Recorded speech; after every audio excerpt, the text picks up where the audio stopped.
This is the Comedy Kiosk, podcast by Monday and Munoz. Please welcome Monday and Munoz. Hello and welcome to the Comedy Kiosk, a podcast in which we discuss news, ideas and opinions about comedy. I'm Igor Monday. And I'm David Munoz.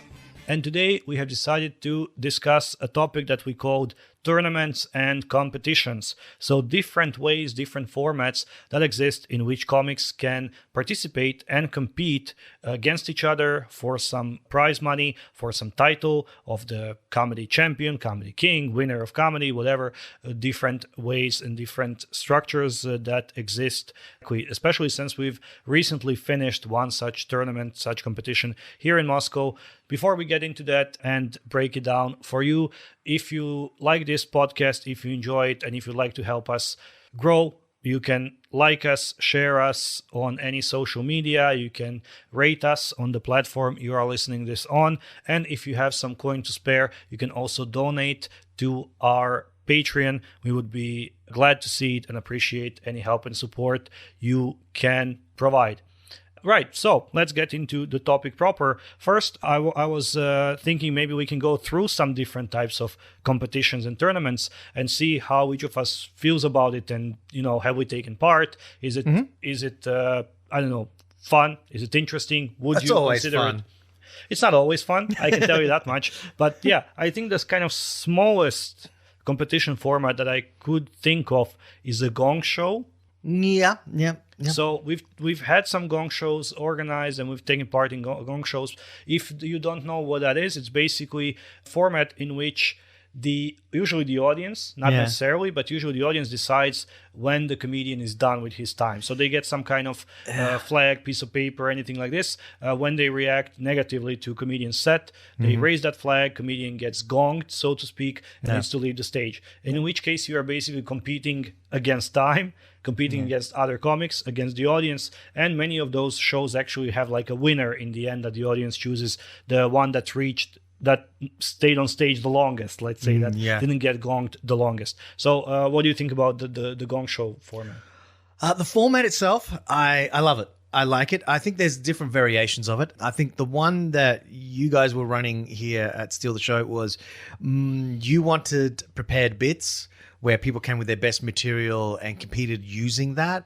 Pros and cons of that, I think, is that one, yes, you get a high quality show in the sense of the jokes and stuff like that. The problem is then that you're limiting the amount of gong shows you can do because eventually you'll run out of material, especially for us who, a lot of the comedians haven't been at it for that long.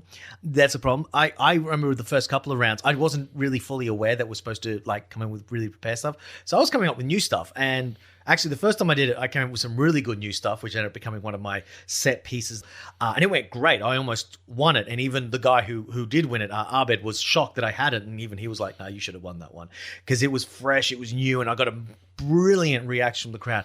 I think it can be a great format. I think it shouldn't be limited to just only prepared material, but just anything. If you want to do brand new stuff, go for it. You take the risk at the end of the day. Or if you want to do semi-tested or whatever.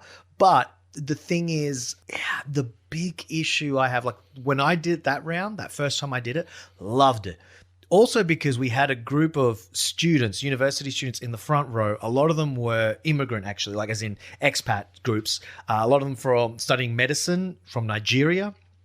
We had quite a big Nigerian group there. There were a couple of other groups from somewhere. I don't know why, but it just seemed to be university night or something. Young people, a lot of them from overseas. So the crowd was probably about 2/3 Russian, but a whole third was international. It made a huge crowd difference, which means you got a reaction. And I think someone had the flag from that group, so they were more willing to throw it up. This is the big problem that I found with the gong show. You need to have a crowd that's a little merciless. You need to have a crowd that is willing to shoot you down. And sometimes crowds are too nice. Basically, do not give it to the nice people. You need to give it to assholes who are willing to throw up the flag. Otherwise, and it has happened where you end up with a whole night and only one person ended up being kind of technically pulled out. And usually that's towards the end when the people get a bit more confidence with their flags. Or they get a bit more bored and fed up with 7 people in a row just doing shit jokes without any exactly. And then you're just sitting there going, that person is obviously dying. Like, I don't care if it's a setup. It's a long setup. It's too long. Please throw up the flag. I think that was the problem with that one. That's why with our gong shows, we also implemented at one point this 3-drink minimum rule. No. Get plastered. That would also work, I think, for some of the audience members. But we also put it like as a late format, at like at 10:30 it started, so people would be more like rowdier and whatever. Yeah. And we also implemented the host as the third flag. So if the two flags are up, he can act as a proxy for the audience member that's asleep or doesn't care or on the phone or too shy to like vote or whatever, and like raise a flag of their own. Let's say that the host can be that final flag if two are already up and the host also thinks that the comedian's really struggling and it's kind of silence and it's not going anywhere and so on. Overall, I think, but that's the situation in Moscow. I think there were gong shows like 4 or 5 years ago, back in like the first venue, not the first venue, but the first regular venue we did stand up in. We tried gong shows, didn't work then as well, because then actually the rooms were too rowdy and too like obnoxious to work with, you know. They were throwing flags at the comedians like darts. No, they would be like, "Oh, that wasn't punchline," and then punch you in the face. That's like how it's that's a punchline. Get the fuck off the stage. No, I mean they would be kind of really. You do like 20-second setup, and already all 3 flags are up. They're like, "We want to hear jokes." You're like, "Bro,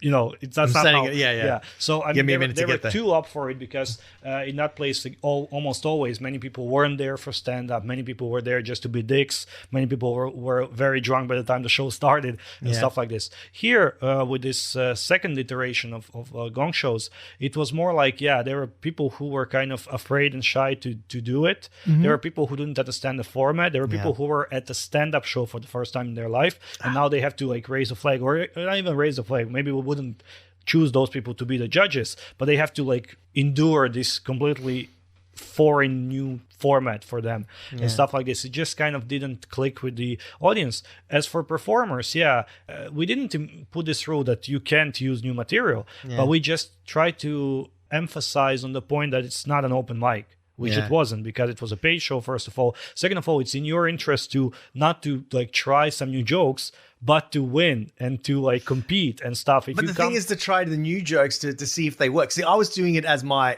kind of like my open mic set, and I got a good reaction. Like I could tell very easily, okay, this part is killing. Oh, that part not so much. I got a flag in that. Obviously, that part is not. It is a great way. I got to say, I think there should be a test material with a gong mix, even if it's not paid. But I reckon it works great because it really lets you know where your bits are starting to die because your setup is too long, whatever.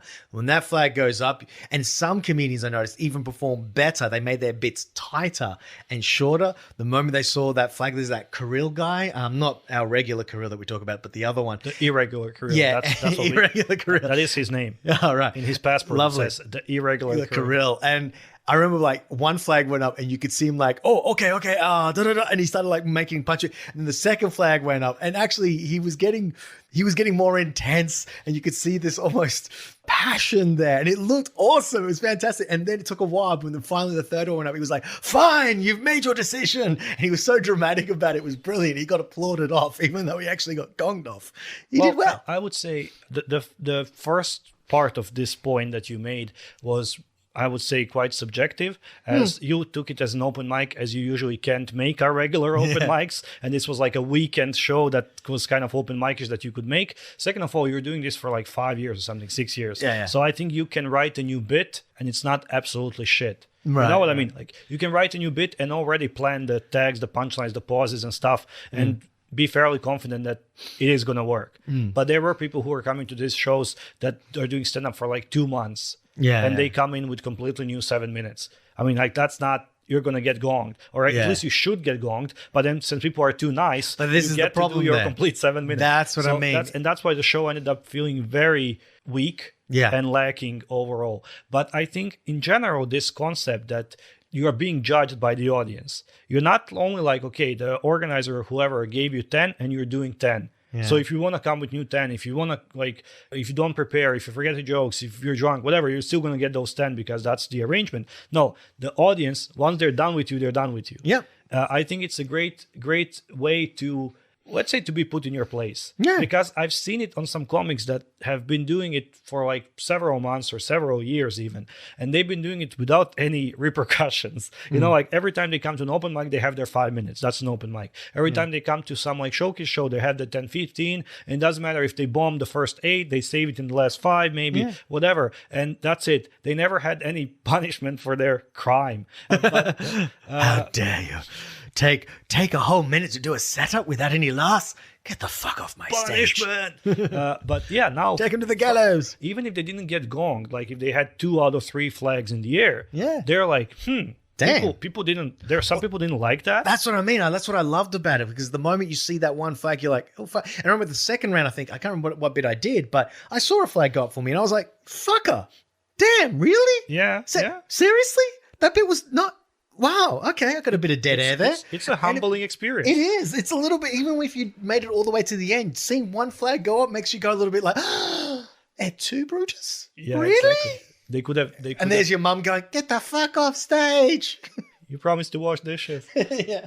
Yeah, I mean, I think that's something that every person needs, and if they can't do it themselves, like kind of analyze and see their mistakes, I'm glad the audience can step in and do that for them. Maybe we should do like not exactly a gong show. Well, it is a gong show, but one where literally it is about like a test your material sort of set, but with like harsh critics. Like if you can get real people who really like. I was telling reckon someone that'd be a great. few years ago that I had this idea of like an app. Yeah. Right. So you download an app or you go to a website, whatever. So everyone in the audience does it. Trademark copyrighted by Igor Monday, by the way. Yes, exactly. Thank you, David. David acts as my lawyer as well.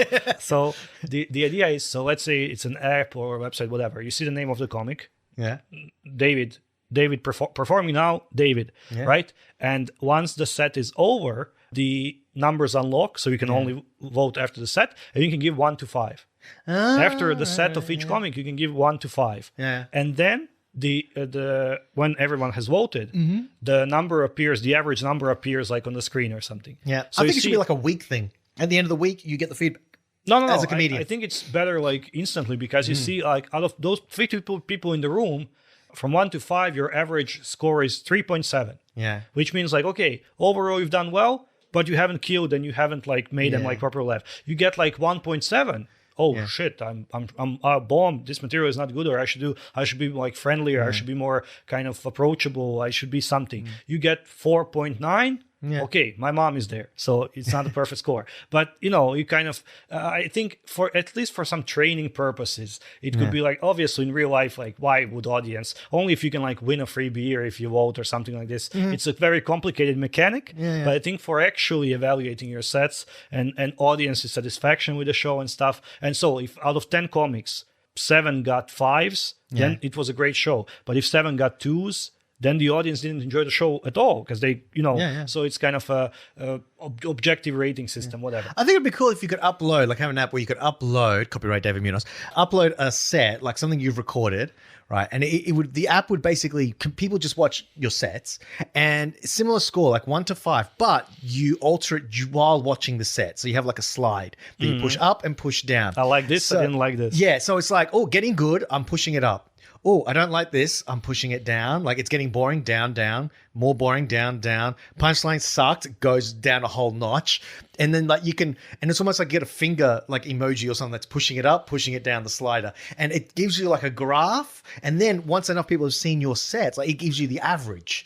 And basically it would give you an average for overall. So you could literally have your bit, like, when you do an Instagram story, it has all those little boxes, or when you watch a video on your phone, it has all the little boxes of every shot or whatever, every 5 seconds.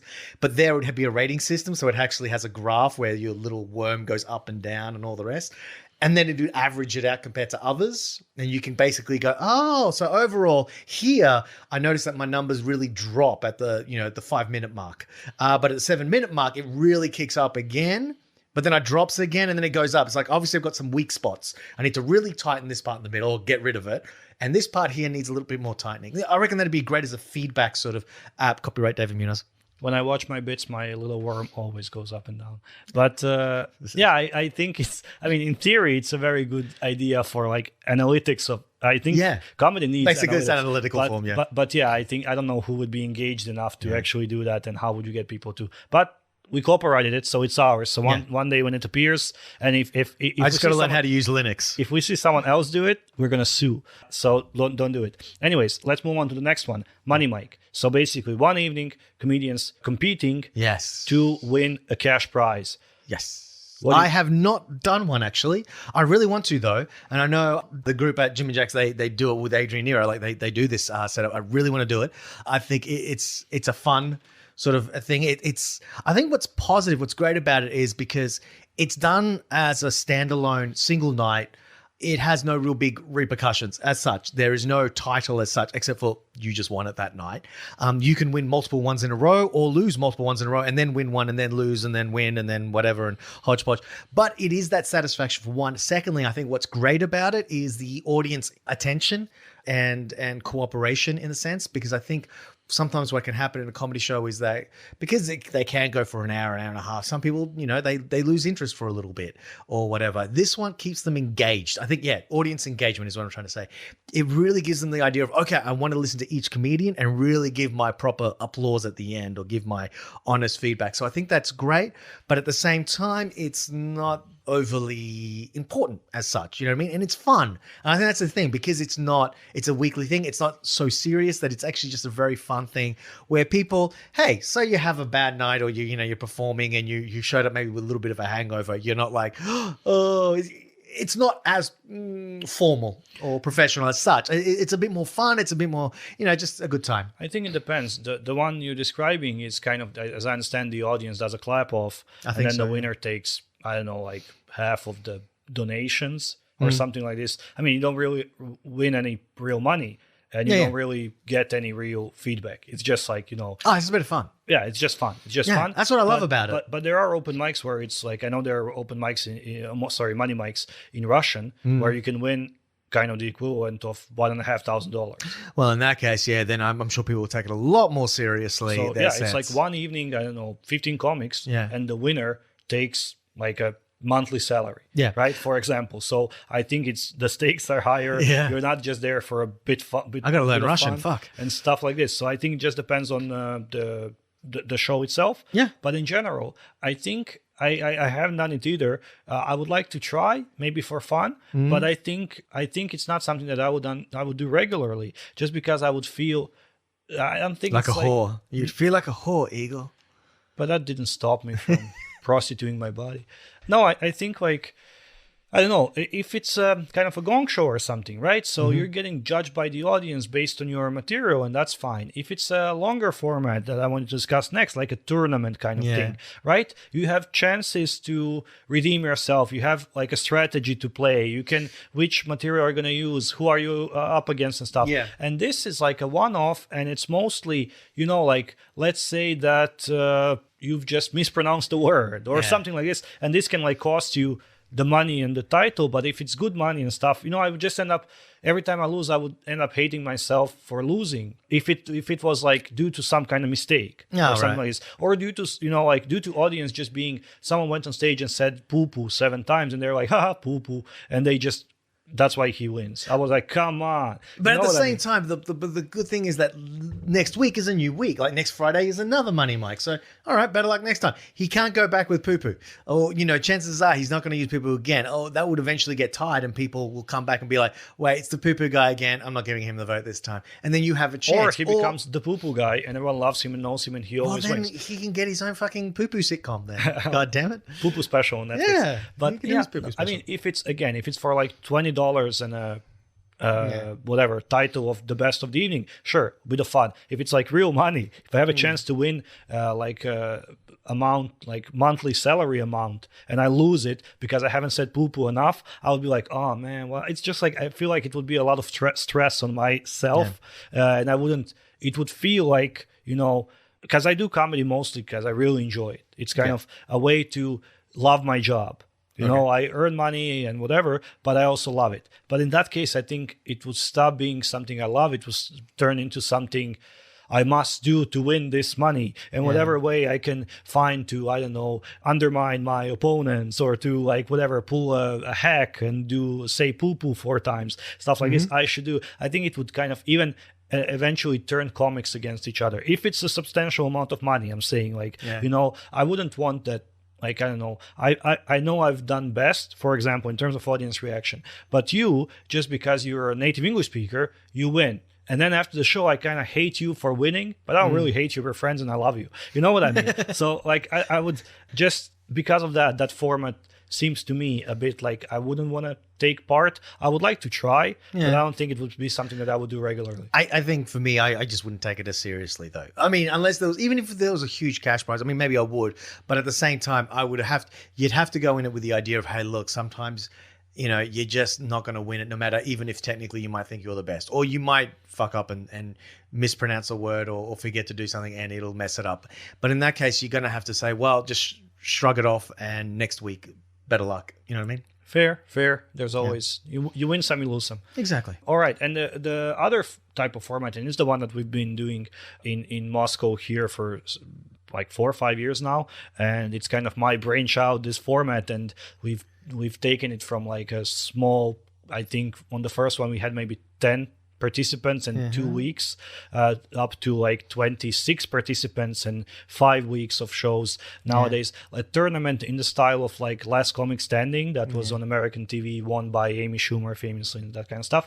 Basically like a knockout competition, let's say, right? Like tennis or Champions League or Wimbledon, karate champion or something. Yeah, so you start in pots. There is like 2 pots of comics. Half of them go through, then half, and finally like quarterfinals, semifinals, finals, where people week to week they fight to go through, and one winner takes the cash prize, the title, and the bragging rights that come with it for the next year, basically. All right. So now what I want to ask you is, okay, can you explain what was the format, the setup, the voting system, blah, blah, blah, with the first time that you did it? And what was it towards the end, or maybe in the middle and the end? I don't know. But, and the developments and why the changes? Because I know there have been some significant changes from beginning to end.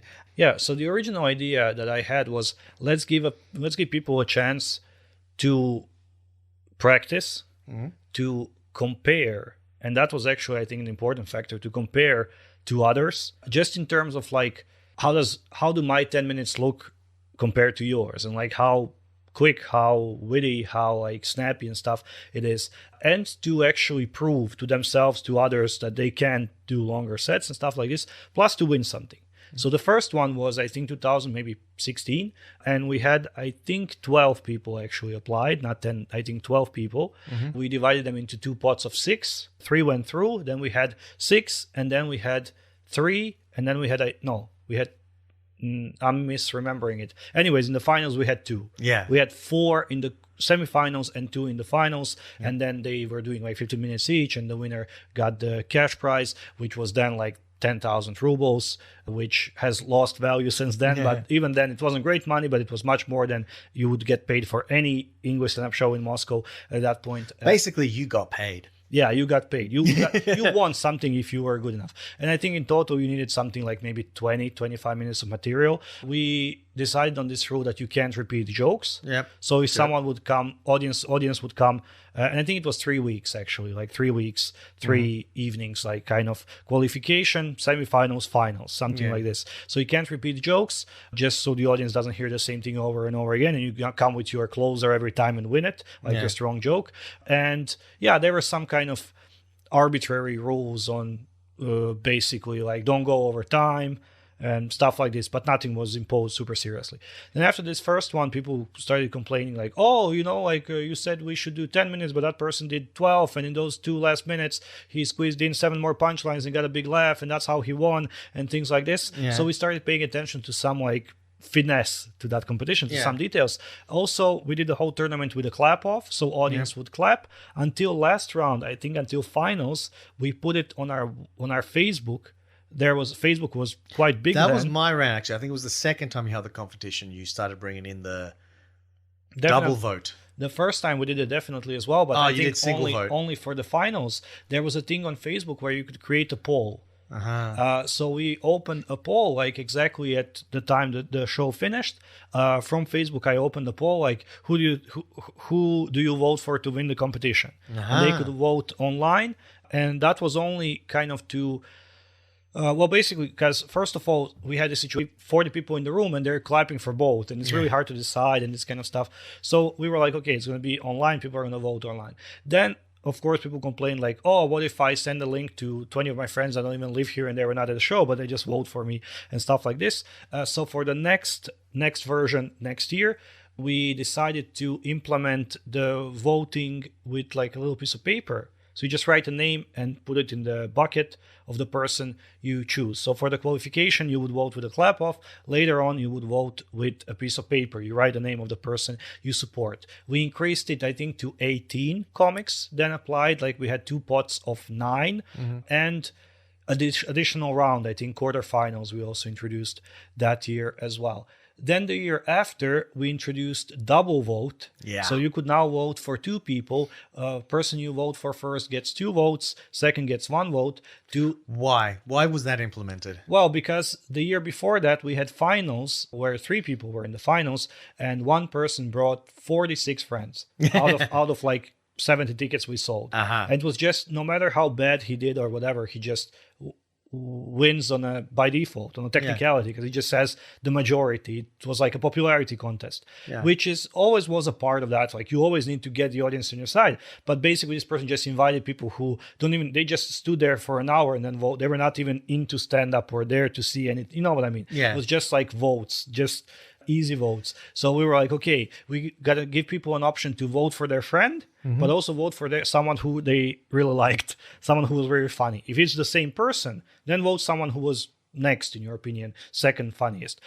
So we introduced that. We introduced like a timer and different kind of signals or lights for when your time is up, so you don't go over your time limit.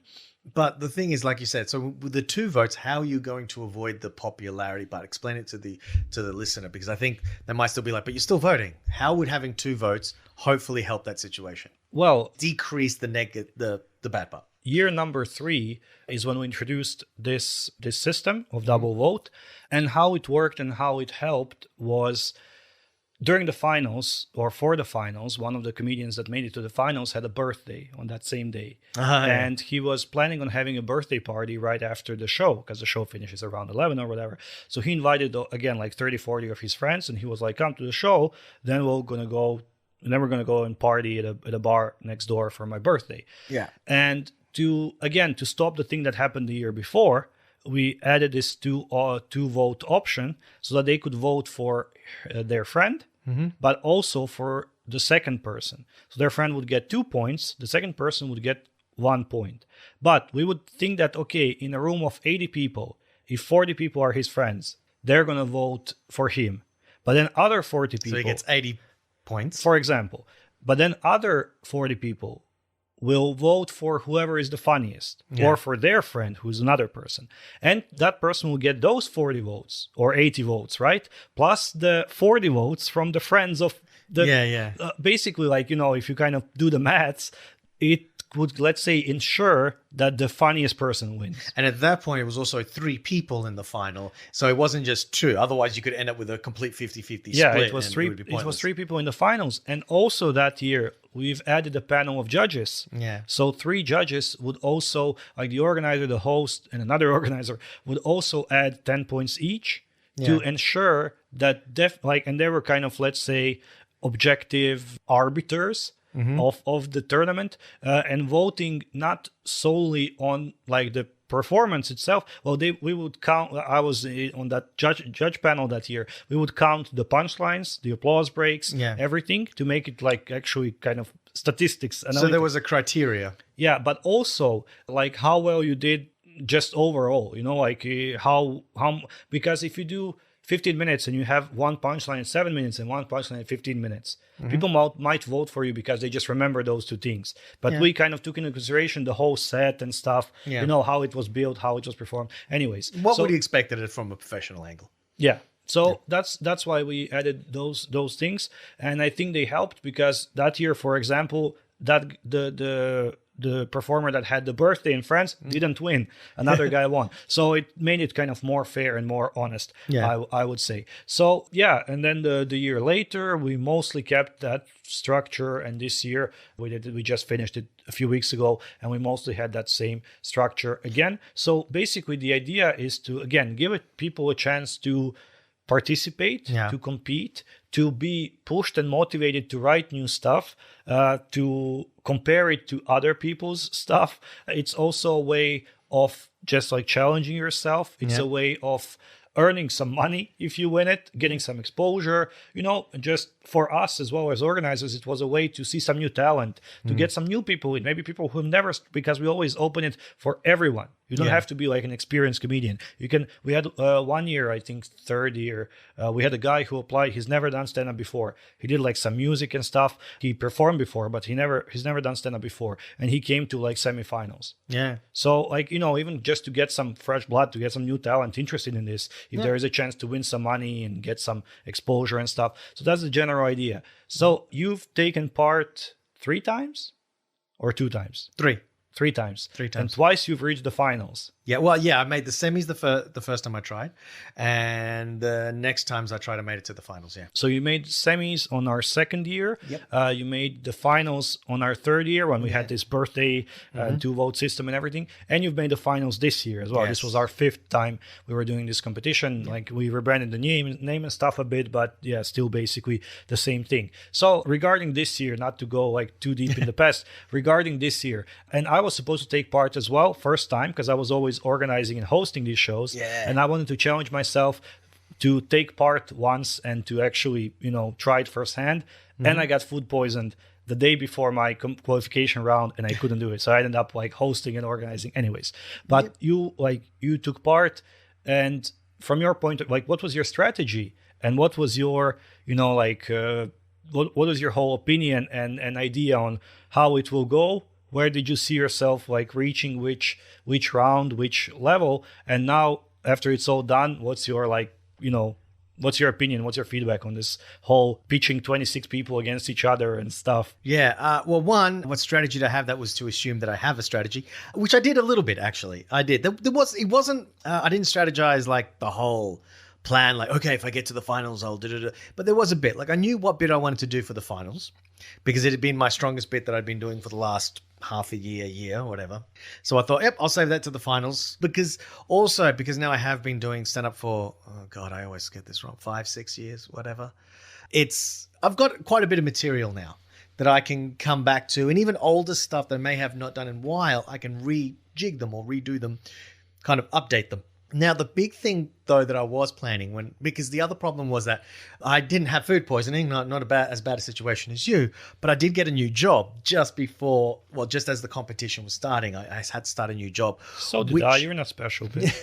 And this job was really, really time consuming and stressful, still is. And it's basically, it's very hard. It's a full-time job. Even when I'm not working, I'm still thinking about it. So it was very hard because I was still learning things at the new job, still spending most of my nights preparing for the next day and all the rest, that I didn't really have much time to prepare for the competition.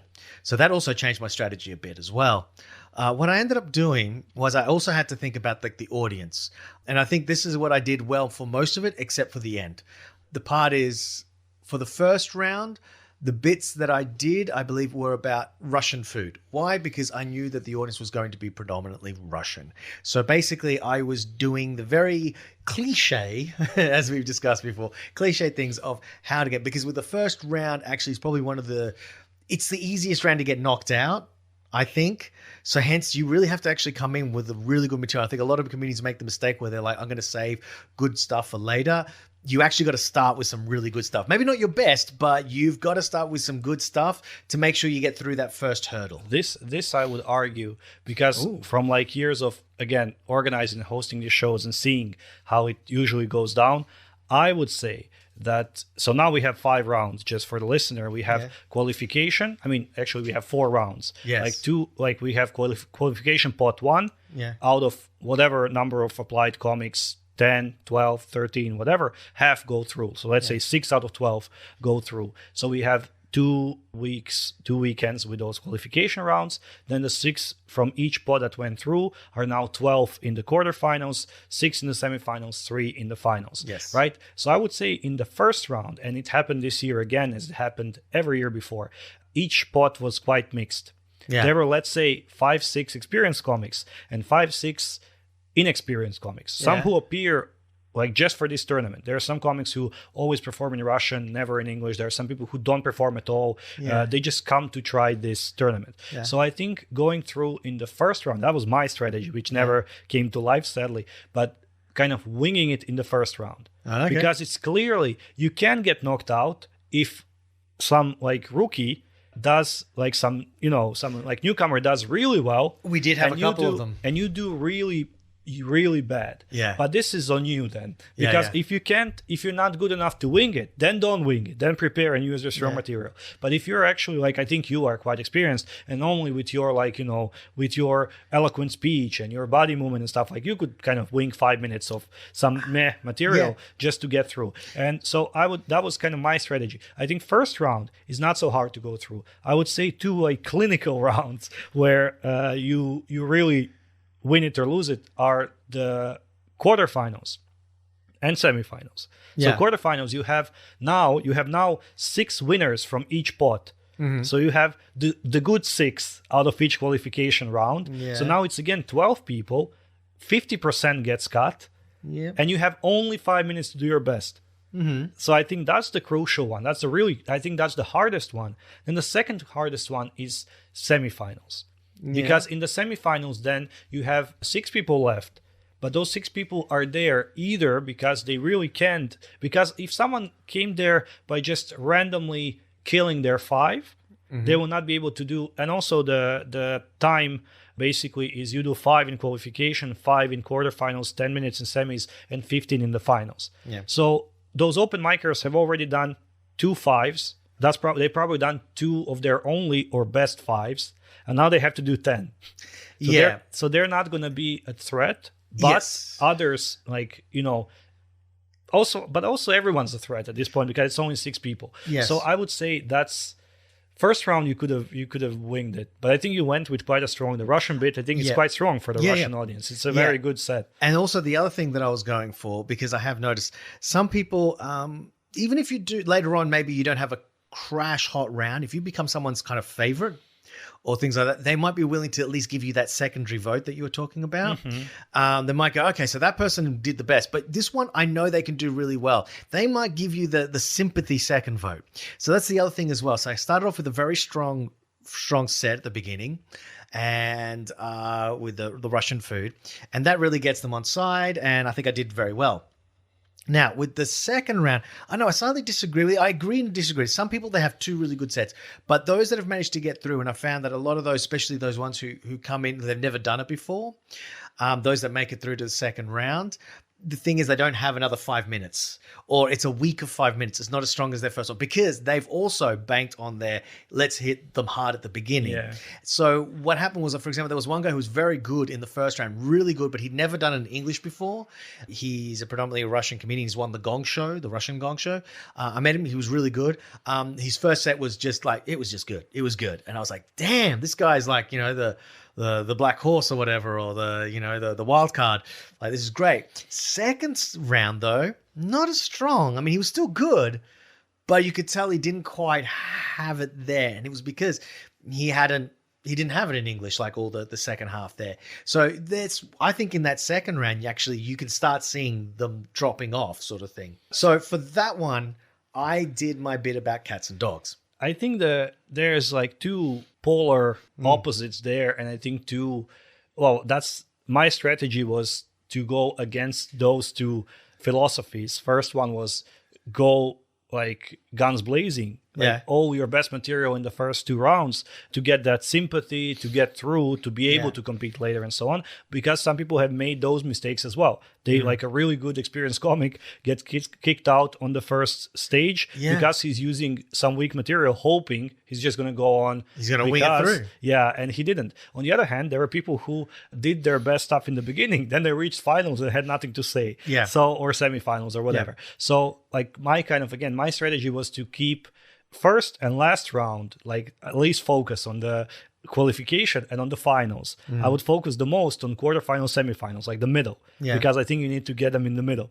But I think it is a rough slog in the middle. so your like second one was the Australian bit. No, it was my second bit was the cats and dogs. Oh, right. Where I compared them. Sexual fantasies? No. It's basically, well, the cats are bastards and dogs are real pets. And it does end on the end with having sex on the couch and having a cat walk in and watch you compared to having a dog walk in and watch you and the different reactions. I think that one's more of a crowd pleaser sort of thing. And I like it because it starts off very innocent. The cat's like headbutting you. Later on, it's about them taking a shit and being excited seeing you home and all that sort of stuff. And then it finally at the very end goes towards a little bit of sex, but not too graphic, but it's kind of, funny and all the rest. And I think it's a crowd pleaser. It's not necessarily as big a ha-has as, for example, the food one. It's not as relatable because that food one is really good. The other cats and dog ones, I think, is a little less, but it's still very kind of homely. It's something that most people can relate to because they either have had at some point a cat or a dog as a pet. You're either a cat person or a dog person. I think as we're talking about the competition where audience votes one way or the other, like clap off or pay piece of paper or whatever, it's a very good idea to like know that audience, like who's in that room that day, and to, well, let's say, tailor your set. That's why I also think the more experienced the comic, the more material they have to switch things around and to build their, it's almost like a Lego set you're building, like to switch the blocks around and to build your set and to take out the stuff that's like too blue or too dark or too something for the specific audience, or if they're up for it, include more of that stuff to pander to them and so on. Because I think what one of our regular comedians, and he's a funny comic, he lost these semifinals. Last year he was kicked out in the semifinals as well, but I think he was really, really good, better than some people that went through. This year he lost in the semifinals again, but I think it just was the wrong set for that room. It was very sexual and it was very let's say graphic and very like rowdy and it was like, oh, porn, oh, this and that, and people just didn't feel it. It's not like he's not like a very kind of gross or whatever shock value or something comic. It's actually PG material, but it's about those kind of topics that not everyone wants to hear about. And then also some other factors, the factors that the show was like at 6 and not at 9, that most people were drinking tea and not whiskey or whatever. Like it always kind of comes with some restrictions, limitations. So I think it's important to have that extra set to work. And this is where I kind of changed. So for my third round, that was the semis, I then changed it because I got through the quarters. It's like, okay, great. Then I did the semis. Now the semis, I was thinking, what story should I do? Because I'm a storyteller. I usually have one whole big bit with beginning, middle, end, punchline, as in it has a wrap up at the end. There you go. And I was thinking like, should I do Gary Potter or should I do, some other, and then I ended up changing it. I actually ended up doing just not to. A lot of people who listen to this angry. David does know the character is called Harry Potter. It's his joke he has about a Russian version of Harry Potter. Called Gary Potter. Don't send us angry mails and emails and stuff saying, "Oh, you bastard! It's Harry Potter." I think you know what? I think you shouldn't have said that because then at least we would actually get emails and messages for once. It's Dumbledore, not Dumbledore. He should be. He's a bit of a minxy on that one. He is. Yeah. No, so basically, so I was thinking of going with that, but then I ended up breaking form. What I did was, I remember I posted on the Instagram thing, or no, on the Messenger thing. I posted up a thing on my board with all the little Post-it notes that I had up with all my material, all the like short bits, long bits, everything like that. And what I ended up doing was I ended up grabbing all these Post-it notes, what I hadn't done already, and grouping them into kind of themes. Like, okay, one is about Australia, another one is about language differences, another one is about like the Harry Potter, Gary Potter sort of stuff. What works well with them? And I started moving Post-it notes around and creating a set that was made up of a lot of smaller bits. And that's what I ended up doing for the final. Like there were some stories in there, but they were generally shorter stories. And I made like, one intro that what kind of fit through. But I ended up breaking the form. And what I was doing was I was intentionally going for a shotgun approach. in the sense of, because we were now going to perform in this bigger room that was, going to be able to potentially fit more people in it, then I thought my material needs to appeal to a wider audience. So I'm going to do different stories. So even if I don't get them with one story, I might get them with another story. You know what I mean? Mm-hmm. If I get them with one bit and like one intro bit doesn't quite work, I'll get them with another bit that I have that follows up. I'm going to get a laugh from them at least once or twice from each audience member. The risk, of course, being that if you shotgun too much, that you might only get 2 laughs from someone out of the entire set. On the other hand, if it works well, I think most of my material was short, punchier, I got quite a few consecutive laughs. And that's what I think at the end for that round, I got the most votes, because I think I kind of spread it out a bit more. You're talking about semis now, right? Yes. So, basically, qualification, quarterfinals, semifinals, you went through. I was there except on the qualification round because food poisoning. And I think you've done well. I think people enjoyed it and so on. And then we come to the finals. Yeah. And finals this year featured 4 comics instead of 3 because there was a tie. For the third place, there was literal exact number of votes, and we as organizers decided to give everyone a chance to justify that vote and to compete in the final. So 4 comics went through, and spoiler alert, if you're planning on watching some bootleg video of this competition that will leak on dark web in 11 years to see David Munoz before he became a huge movie star in Russian cinema, that final did not end well for David. No, I came last. Woo-hoo! Out of 4 comics in the finals, David was sadly the one with the smallest amount of votes. What do you think? What happened there? And then, as an overall opinion on the tournament, what do you think? How did the tournament go? How do you feel about your performance? And how do you feel about, in general, these kind of competitions? Right. Okay. So to be honest, this is like I said, this is the second time I went to the finals. Second time I also went first. In both rounds, I somehow ended up going first, and I think that's going in very cold.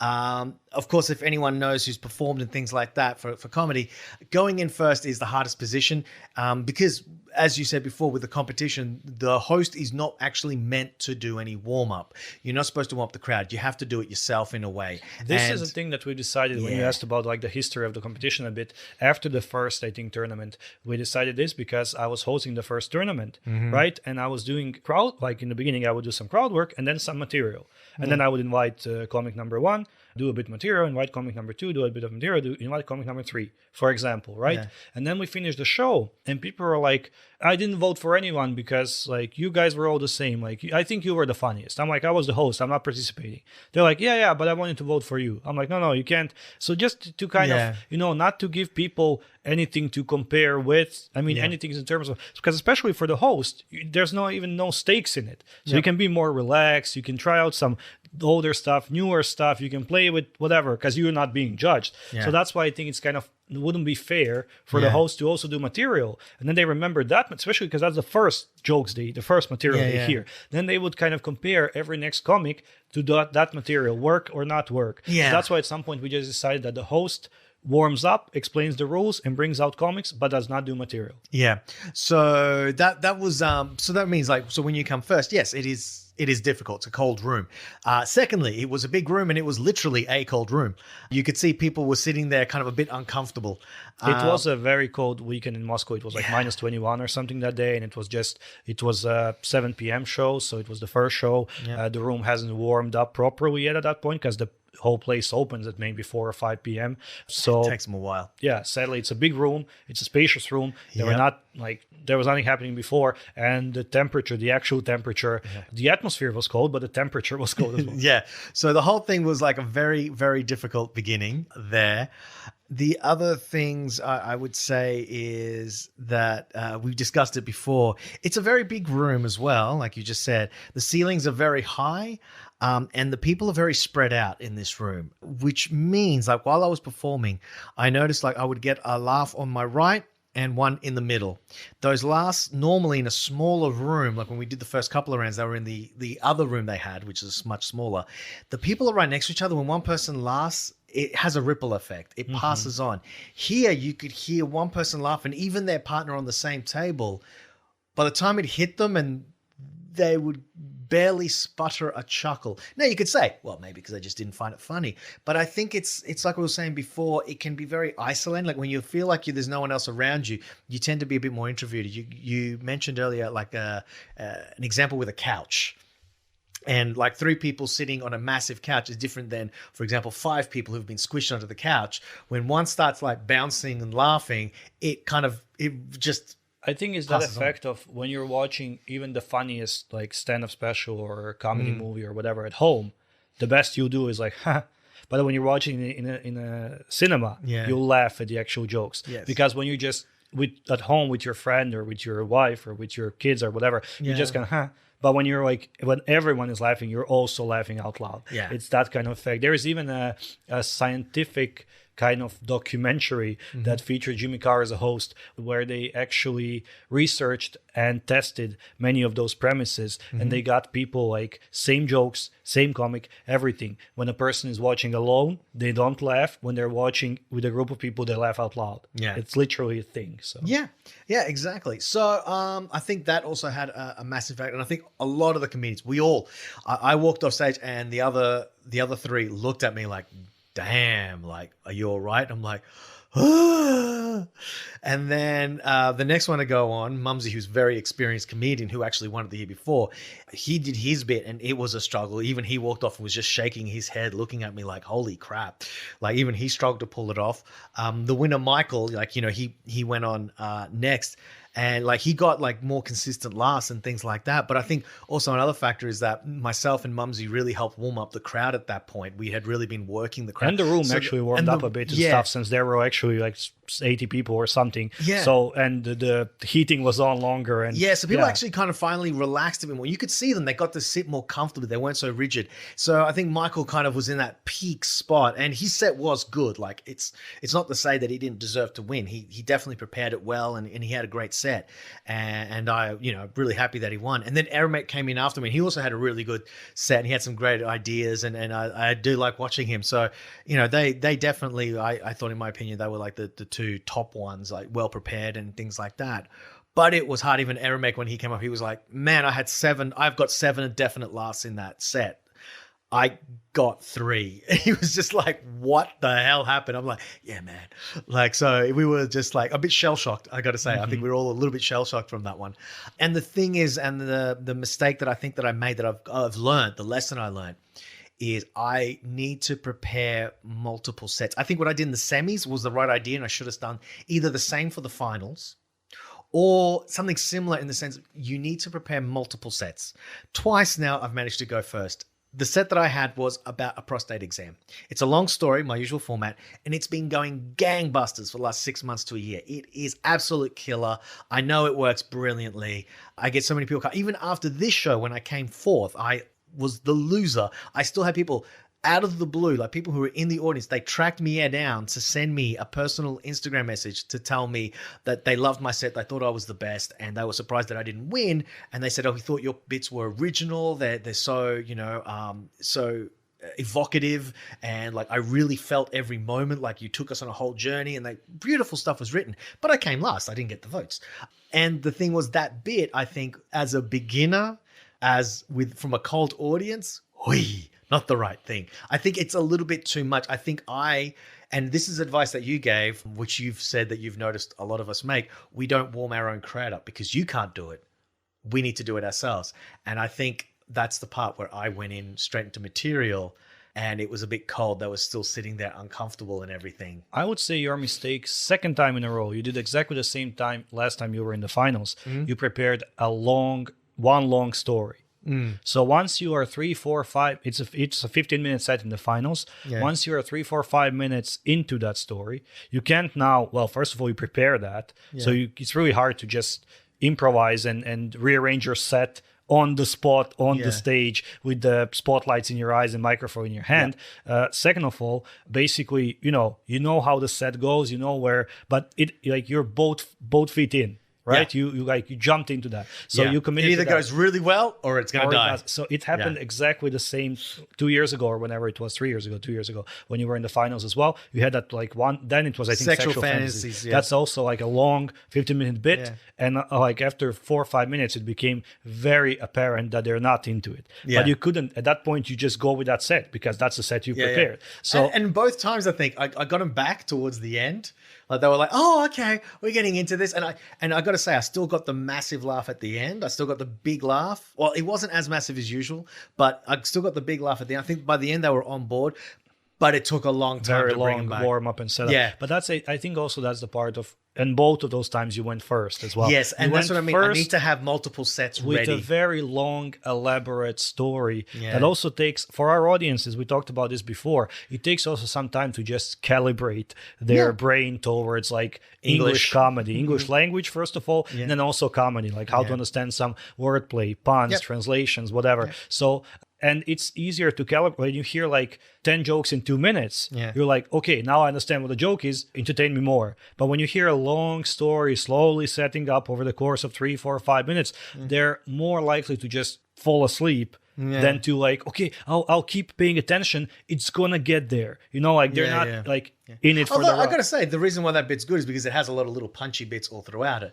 And I still got some of those laughs. Like I still getting punchy bits. But like I said, it just wasn't rippling out. Like I'd get 1 or 2 laughs here or there, and that was it. And I noticed like because I had like a 5-minute intro sort of bit where I talk about the quarantine and things.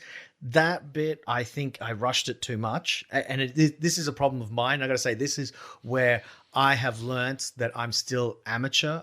I'm still not near professional, for the simple fact that I still feed off the energy of the crowd. If I'm not getting it, I go, you're done. Yeah. I'm done. I'm cooked. I'm not even cooked. I'm raw. And opposite, I'm raw. And I'm left raw. And that's the problem, I think, from what I've heard and from what listening to other podcasts with professional comedians, like people who do this for a living, they can be going through a freaking divorce. They can be having a shitty period of time, like, you know, in their life, but they will still get up on tour. It can happen to them on tour. It doesn't matter. They get up on stage and they're still fresh. They're still doing their jokes. They don't let them get to them. They won't talk about it because, you know, it's still raw, so they can't make jokes of it. But they have their material. They know the angles. They've done it so long that for them it is a real job. That's a professional. That is someone who, one, can just get up there and do the set anyway, and 2, they know how to improvise in and out of it. They can feel the energy of the room at the time. They can pull it back. They can circle around. They can do whatever is necessary. For me right now, I'm not there. I realize that. I'm like, because there was one point, and this is why I really want to see the video, the recording of, because I think there's literally one point where I look over, I see the timer, because I had my phone set up, which was a great thing. I suggest to anyone going to competition, have your own timer on the stage on your phone that you can see. That's not too bright, obviously, but there's like a nice dim version I downloaded, this clock app, and I just set the timer on, and I can leave it there, and I can keep an eye on myself. I'm not relying on anyone to tell me that I'm running out of time or need more time. And the thing is, I looked at it, and there's one point, I swear I haven't watched it yet, but I'm sure there's one point where I just go, I'm just like, fuck me. Like I just visibly broke down. I did. And I was just like, I just want it to be over. But the good thing about it, I am starting to go in that professional direction. I think I always have had this where I've had other comedians mention that I just steamroll my way through things. I still was like, fuck it. No, I'm going to do this. And I went through, and by the end, I think I was getting them back, but it was a hard slog and it was torture. But I learned my mistake. I need to have multiple sets ready. If I'm going to do a long, I'm not saying that I won't do a long bit in future, but I need to be ready that if I go first, hell no. Like that works only if I've had other comedians be my warm up for me. Otherwise, if you're going to be at the beginning, I should have done what I did in the semis and have shorter, more fiery bits, and a bit that you suggested, do my own fucking crowd work. I should talk to the fucking audience. It's something that you said that we don't do, but yeah, I completely agree. We got to be able to be willing. It's a sacrifice, a risk, but to improv. Yeah, I mean, not even just like a little bit kind of get to know each other. Yeah. Because then like they'll remember you. They'll be like, oh, that's the guy that talked to me. Like out of 12 people in this round. Mumsy did a bit of that actually. Mumsy does do that a little bit. And I think that's what helps him a lot as well. Maybe, because again, okay, in the finals, there were supposed to be 3, there were 4. It's not so hard to remember. But in some earlier rounds, there were like 12 people, right? So to be that one that they're like, oh yeah, that guy talked to me, the Australian guy, the whatever, he talked to me. Like that's how you stand out. He's so dreamy, I'm going to vote for him. All right, sure. I mean, next time I'm going to do the competition in Kansas, apparently, or whatever that was, maybe you can get that vote. Yeah. So just a final then question I've asked before, but you talked about your own experience, like your own path through this tournament.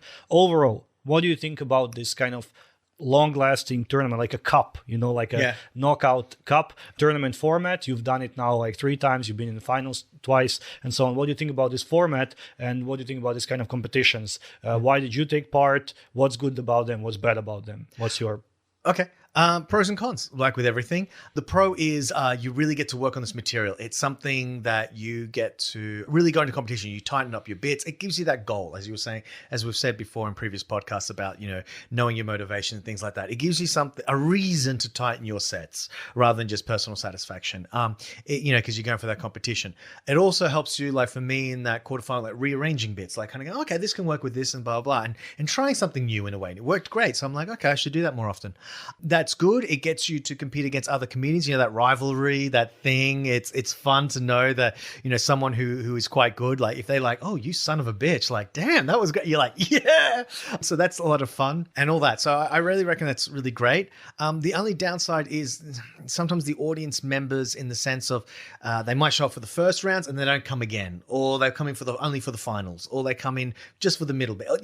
That sort of like thing. It's very hard to keep people coming back. I think that's the difficult part, coming every single round to a competition. Pros and cons, I mean, it means that you get some fresh faces there, and they're kind of new to you. But also the cons also can be those that do sometimes come for long times, is they end up with their favorites, and even if they suck that night, they still want to give them like that secondary vote, and you're just like, well, no, they didn't do well. So it's pros and cons, because sometimes you might just not have a great night, or whatever. You don't have that energy, or maybe you just found out some bad news. Maybe your boyfriend or girlfriend just broke up with you, and you're just having that and unfortunate, but that's life. Sometimes you just can't pick those times. And that's the professionalism part. It's the part where no matter how dead you might feel, or the fact you only got 2 hours sleep, you do whatever it takes. You pop those 10 cups of coffee and a line of Coke, and you just, glass of Coke, and you go on stage. It's Coca-Cola. Yeah.